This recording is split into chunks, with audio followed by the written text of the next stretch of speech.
एसएनसीला शिंदेंकडून use and थ्रोनं उत्तर देण्यात आलेलं आहे. ठाकरेंनी केलेल्या एसएनसीच्या टीकेवर एकनाथ शिंदे संतापले. एसएनसी म्हणजे काय, मी यूज अँड थ्रो म्हणू का, असा शिंदेंनी ठाकरेंवर पलटवार केलेला आहे. शिंदे आणि ठाकरेंमध्ये वक्फ विधेयकावरूनही जुंपलेली आहे. उद्धव ठाकरे आणि एकनाथ शिंदेंमध्ये एसएनसी वरून वाद पेटलाय.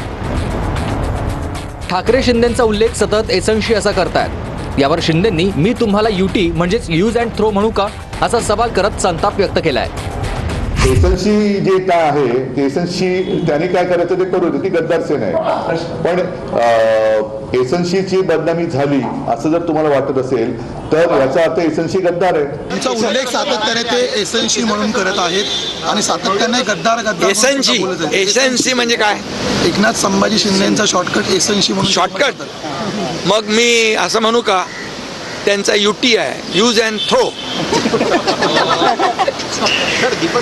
असं म्हणू, वापरो और फेको, ही त्यांची नीती आहे. मला बोलायला लावू नका, माझ्याकडे भरपूर काय आहे. ठाकरेंनी पत्रकार परिषदेत शिंदेच्या शिवसेनेवर निशाणा साधलाय. लोकसभेत शिंदेच्या शिवसेनेच्या भूमिकेवर ठाकरेंनी टोले लगावलेत. त्यालाही शिंदेंनी प्रत्युत्तर दिलंय. या पद्धतीने काल परत एकदा सांगतो, अमित शहांसह किरण रिजिजूंसह सगळ्यांनी मुसलमानांचं लांगुलचालन केलेलं आहे. जे गाणं गाजलं गद्दार, त्या गद्दारांचं म्हणणं जर का असेल की आम्ही हिंदुत्व सोडलं, मग काल तुमच्या आजूबाजूला जी मुसलमानांची तारीफ चालली होती तेव्हा तुमच्या शेपट्या कुठे गेल्या होत्या? तेव्हा तुम्ही काय सोडलं होतं? लाच सोडली होती, लज्जा सोडली होती, का तुम्ही बोलला नाही? ते म्हणतात आमचं वक्फ बिलाला विरोध नाही, भाजपच्या ढोंगीपणाला विरोध आहे. म्हणजे अतिशय गोंधळलेल्या परिस्थितीमध्ये काय बोलायचं, काय निर्णय घ्यायचा, काय करायचं हे सुचत नसलेलं उबाटा नेतृत्व काल दिसलं. धरलं की सोडतंय आणि काय धरलं काही चावतंय, सोडलं की पळतंय. मुस्लिम समाजाचा कळवळा आणणारी भाषणं ही म्हणजे अतिशयोक्ती करायची झाली तर जिनानाही लाजवेल अशी मुसलमानांची बाजू घेणारी भाषणं ही खुद्द अमित शहापासून त्यांच्या सर्व मित्रपक्षांनी काल केलेली आहे. कारण मुसलमानांची ज्या पद्धतीने तुम्ही काल बाजू मांडले की गरीब मुसलमान को ये होगा, मुस्लिम महिलाओं को ये करेंगे, अमुक करेंगे, तमुक करेंगे, मग हिंदुत्व आम्ही सोडलं का तुम्ही सोडलं? देश विरोधी जे कृत्य करतात ते कोणी असू द्या, त्यांना विरोध आहे. ही भूमिका घेऊन बाळासाहेब अखंडपणे चालले. तीच भूमिका या वक्फ बोर्डाच्या माध्यमातून भाजपने देखील दाखवली. परंतु सातत्याने राहुल गांधी यांची सावली मिळाल्यामुळे, राहुल गांधींच्या सोबत राहिल्यामुळे उबाटाला सातत्याने वारंवार जिनांची आठवण येते. वक्फ सुधारणा विधेयकावरून ठाकरेंनी भाजपावर हल्लाबोल केलेला आहे. हिंदुत्व सोडलं का असा प्रश्न विचारलाय आणि यावर ठाकरेंनीच बाळासाहेबांचे विचार सोडले असा पलटवार बावनकुळेंनी केलाय. वक्फ सुधारणा विधेयकावरून मुस्लिम नेत्यांनी लोकसभेत आक्रमक भूमिका घेतली. विधेयक आता मंजुरीसाठी राज्यसभेत मांडण्यात आलेलं आहे.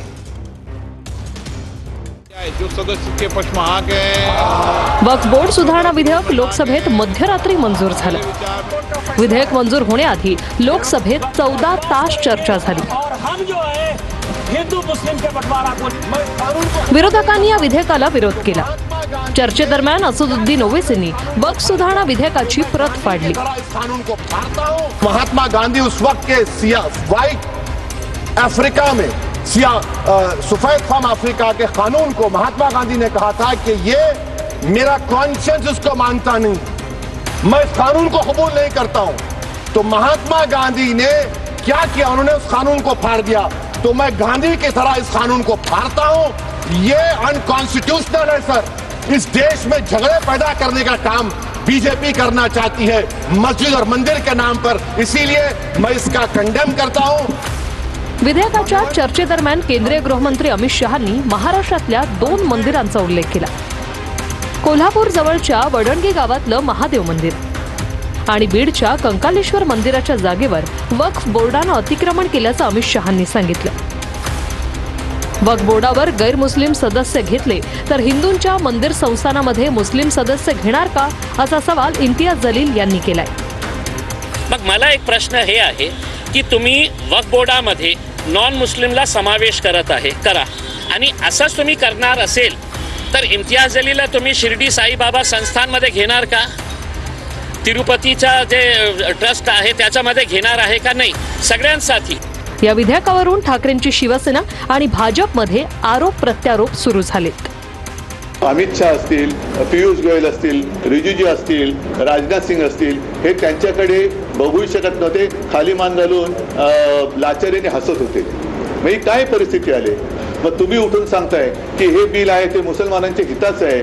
मग नेमकं हे बिल मुसलमानांच्या हिताचं आहे तर मग माझा प्रश्न परत तोच आहे, तर हिंदुत्व आम्ही सोडले का तुम्ही सोडलेलं आहे? मताचं लागून चालन करणे, मताच्या लागून चालनाकरता आणि मुंबई महानगरपालिकेमध्ये एका विशिष्ट समाजाच्या मतावर डोळा ठेवून उद्धव ठाकरेंच्या लोकांनी मतदान केलं आहे, विरोधात मतदान केलं आहे. अमेरिकेनं भारतावर आयात शुल्क लावलं आणि भारतामध्ये सोन्यानं उच्चांक गाठलाय. 12 तासातच सोन्याच्या दरामध्ये 700 रुपयांची वाढ झाली. मुंबईमध्ये सोन्याचे भाव 93,380 रुपयांवर गेलेले आहेत. सोन्याच्या भावानं 3 एप्रिलला आतापर्यंतचा उच्चांक गाठला. 10 ग्रॅम 24 कॅरेट सोन्याचा भाव मुंबईमध्ये 93,380 रुपयांपर्यंत पोहोचला. जानेवारीपासून गेल्या 3 महिन्यात सोनं 15,000 महागलंय. 1 जानेवारीला सोन्याचा भाव 10 ग्रॅमला 76,162 रुपये इतका होता. तर सोन्याच्या भावात तेजी येण्याची 4 मुख्य कारणं आहेत. ट्रम्प अमेरिकेचे राष्ट्राध्यक्ष झाल्यानंतर जगभरातल्या भौगोलिक राजकारणात तणाव वाढला.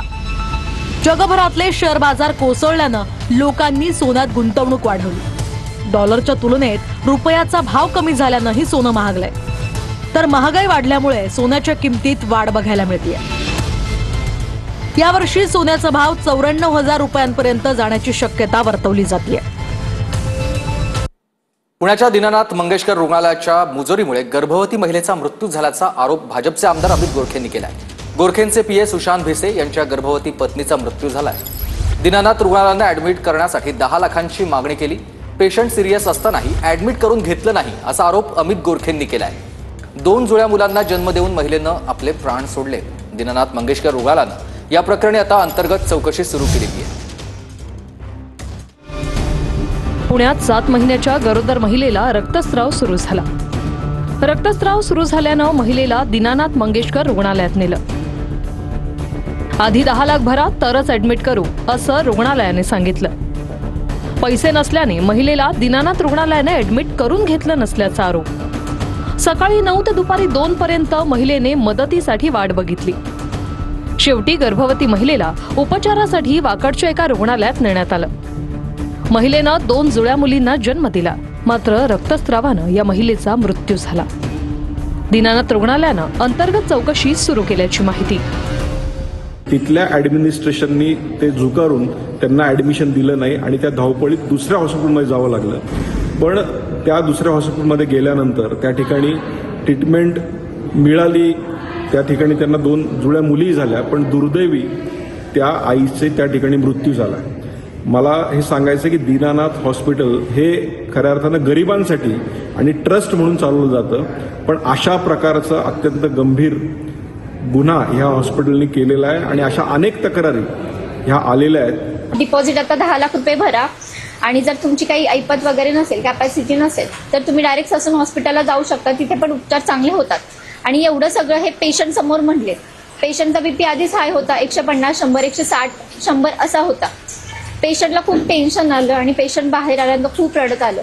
त्याचाच पेशंटनी खूप धसका घेतला. 2-3 तास वाया गेले.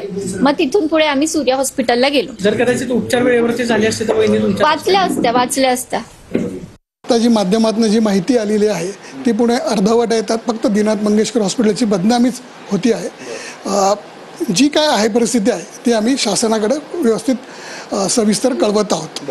कधीपर्यंत हा तुमचा जो काही चौकशी अहवाल आहे तो राज्य सरकारला देणार? आता प्रोसेसमध्ये आहे. हे शासनच शेवटी ठरवणार आहे की त्याचं पुढं काय आणि कसं काय. मराठीच्या मुद्द्यावरून मनसे कार्यकर्ते आता आक्रमक झालेले आहेत. सरकारी कार्यालयामध्ये मराठी भाषा सक्ती करण्यासाठी मराठी कार्यकर्त्यांनी सरकारी आस्थापनं, बँकांबाहेर आंदोलनं केली आहेत. तर मनसेकडून मराठी सक्तीसाठी अल्टिमेटम देण्यात आला असून मराठी भाषा सक्ती न केल्यास कारवाईचा इशारा मनसे कार्यकर्त्यांनी दिलाय. राज ठाकरेंच्या आदेशानंतर बँकांसह इतर आस्थापनांकडे मनसैनिकांनी मोर्चा वळवलाय. मुंबईतल्या परळच्या इन्कम टॅक्स डिपार्टमेंटच्या ऑफिसमध्ये जात मनसैनिकांनी अल्टिमेटम दिला. 15 दिवसात मराठीमध्ये कामं न झाल्यास मनसे स्टाईल दाखवण्याचा इशारा दिलाय. आयकर भवन बँकांमध्ये आम्ही इथे आलो आहोत आणि त्यांना आम्ही सांगतोय का ही जो महाराष्ट्राचा GR आहे, केंद्राचा GR आहे, त्याप्रमाणे इथली स्थानिक भाषा ही मराठी आहे आणि मराठी हे या कारभारामध्ये तुम्ही जतन केलं पाहिजे किंवा त्याचा उपयोग केला पाहिजे. परळमधल्या IDBI बँकेत जाऊन मराठीत कामं करण्याचं आवाहन करण्यात आलंय. मनसे स्टाईलनं मराठीत काम करायला लावू असा इशारा मनसैनिकांनी दिलाय. मनसैनिकांनी IDBI बँकेत असणारी हिंदी भाषेतली पाटी मराठीत केली. सगळ्या बँकांना हे सूचना देऊ इच्छितो की सन्माननीय राजसाहेब ठाकरे यांनी गुढीपाडव्याच्या भाषणामध्ये जे आम्हाला आदेश दिले की बँकेचे सगळे व्यवहार प्राथमिकता मराठीमध्ये व्हायला पाहिजे, त्याच्यासाठी आम्ही त्यांना एक प्राथमदर्शक निवेदन द्यायला आलेलो आहे. अंधेरीतल्या HDFC बँकेतही मनसैनिकांनी धडक दिली आहे. बँकांमधलं कामकाज मराठीत करण्याच्या सूचना मनसैनिकांनी दिल्यात. आम्ही स्टेट बँकेला 1 महिन्याचा वेळ दिलाय की या सर्व कर्मचाऱ्यांनी 1 महिन्यामध्ये मराठी शिकावी आणि मराठीत बोलावं. जर 1 महिन्यानंतर यांच्या बँकेमध्ये आम्हाला मराठी भाषा दिसली नाही किंवा मराठीला प्राधान्य दिसलं नाही तर राजसाहेबांनी जसं सांगितलं कानाखाली आवाज काढा तसा आवाज कानाखाली काढला जाईल. उल्हासनगरमध्ये स्टेट बँकेत शिरून मनसैनिकांनी मराठीसाठी कर्मचाऱ्यांना इशारा दिलाय. महिनाभरात मराठी न दिसल्यास कानाखाली आवाज काढू असा इशारा मनसैनिकांनी दिलाय. कोल्हापूरमध्ये बँक अधिकाऱ्यांना धारेवर धरत मनसैनिकांनी जाब विचारलाय. मराठीत कामकाज न केल्यास खळखटाटचा इशारा मनसैनिकांनी दिलाय. सोलापूरमध्ये मनसैनिकांनी बँक ऑफ महाराष्ट्रात निवेदन दिलंय.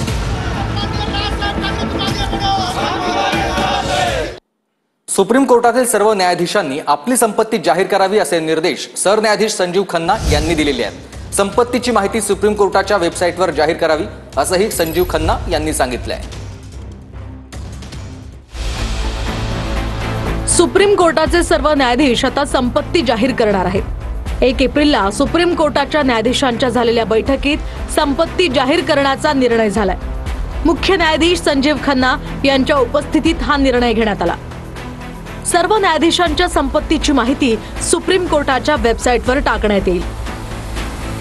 वेबसाईटवर संपत्तीची माहिती टाकणं ऐच्छिक असेल. सुप्रीम कोर्टात न्यायाधीशांची संख्या 34 असून सध्या 1 पद रिक्त आहे. यातल्या 30 न्यायाधीशांनी संपत्तीची माहिती न्यायालयाला दिली आहे. मात्र न्यायाधीशांनी दिलेली संपत्तीची माहिती सार्वजनिक करण्यात आलेली नाही.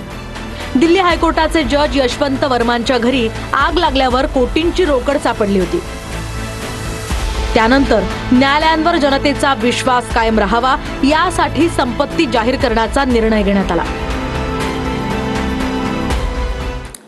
अंजली दमानिया आणि धनंजय देशमुख यांनी जरांगे पाटलांची भेट घेतली आहे. अंतरवली सराटीमध्ये जाऊन दोघांनी मनोज जरांगेंची भेट घेतली. मनोज जरांगेंच्या तब्येतीची विचारपूस केल्याची प्रतिक्रिया या भेटीनंतर अंजली दमानियांनी दिली.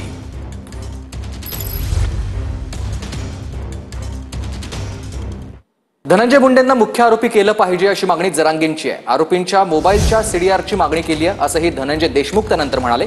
आरोपींना फोन पेद्वारे कुणी पैसे पाठवले, त्यांना कुणी हॉटेलमध्ये ठेवलं हे कळेल असंही धनंजय देशमुख म्हणाले. आरोपी करायला पाहिजे त्याला, कारण तोच सगळा करता करवित आहे. हे पैसे मग त्याला इतके कशाला लागत होते? या खुनं करून जमिनी हडपून प्लॉट हडपायचे आणि याच्यातून दहशत निर्माण करायची आणि त्याच पैशातून सत्ता उपभोगायची. पैसे खर्चायला मिळत होते आहे ते रस्त्यावरचे काटे तेव काढत होता. तो 1 नंबरचा आरोपी धनंजय मुंडेच्या रस्त्यावरचे काटे बाजूला सरकायचं काम तेव करायचं. पैसा पण गोळा तेवच करायचा. मग पैसेच याला लागत होते ना. हे मुख्य आरोपीच आहे, कारण त्याच्या कार्यालयावरती बैठक झालेली परळीच्या आणि तो जर छाती ठोकपणे सांगतो हा माझाच माणूस आहे. मी CDRची मागणी केली आहे लेखी. त्या CDRमध्ये स्पष्ट आहे की याच्यामध्ये कोण कोण सहआरोपी होऊ शकते आणि सहआरोपी कोण आहे. त्याच्यामुळं ते CDR मला लवकरच मिळणार आहेत आणि ते मिळाल्यावर नंतर मी ते पब्लिश करणार आहे. हे खून करण्याच्या अगोदर, खून केल्याच्या नंतर आणि हे सगळी परिस्थिती होत असताना ज्या ज्या लोकांनी सहकार्य केलं आहे, कोणी फोनपेला पैसे पाठवलेत, कुणी त्यांना फरार करण्यास मदत केली आहे किंवा कोणी हॉटेलमध्ये त्यांना ठेवलं आहे. या सगळ्या लोकांची नावं आम्ही सांगितलं की तपासाला कोण कोण घेतलं होतं ते जनतेला कळू द्या. एक सविस्तर आपण बातमी बघूयात. अमेरिकेनं भारतावर 26% आयात शुल्क लावलेलं आहे आणि अमेरिकेचे राष्ट्राध्यक्ष डोनाल्ड ट्रम्प यांनी ही घोषणा केली आहे. अमेरिकेच्या निर्णयाचा जगभरातील देशांना फटका बसताना दिसतोय.